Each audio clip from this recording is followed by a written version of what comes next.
কি অদ্ভুত সুন্দর, তাই না? আসলেই এটা হচ্ছে অরিজিনাল ধান ক্ষেত, প্যাডি ফিল্ড।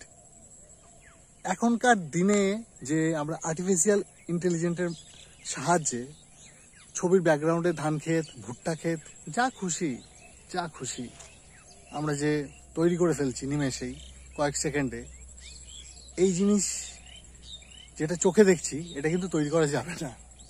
এটা তৈরি করতে অনেক পরিশ্রম লাগে, অনেক শ্রম লাগে, অনেক মেহনত লাগে, আর মেহনতি মানুষের কাজ। এই যে ধান ক্ষেত আজকে আমি ভিডিও বানিয়ে রাখছি, হয়তো দেখা যাবে আজ থেকে 10 থেকে 15 বছর পরে এই জমিটাই কোনো উন্নয়নের প্রকল্পে চলে যাবে।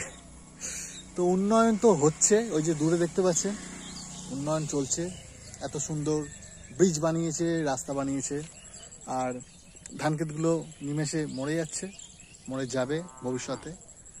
আর দেখতে গেলে এটাই বলার যে ভবিষ্যৎ প্রজন্ম জানি না এই দৃশ্য দেখতে পাবে কিনা। আমরাই হয়তো শেষ প্রজন্ম যারা ধান খেতে মানে ধান গাছ হয়ে আছে দেখতে পাচ্ছি, ধান ক্ষেত দেখতে পাচ্ছি, ওখানে কিছু মানুষজন ধান খেতে কাজ করছে দেখতে পাচ্ছি।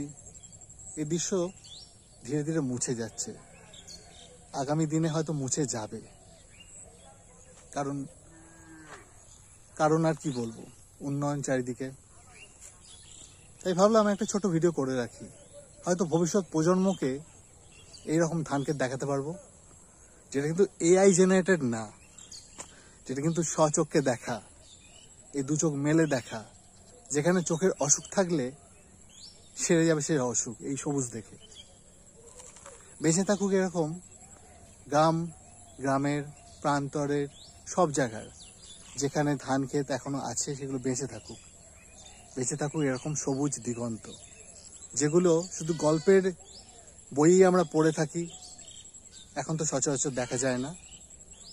আর এই মুহূর্তে এই যে ধান ক্ষেত দেখতে পাচ্ছেন, এটা হচ্ছে ময়নাগুড়ি, মানে নর্থ বেঙ্গলে একটা ধান ক্ষেত।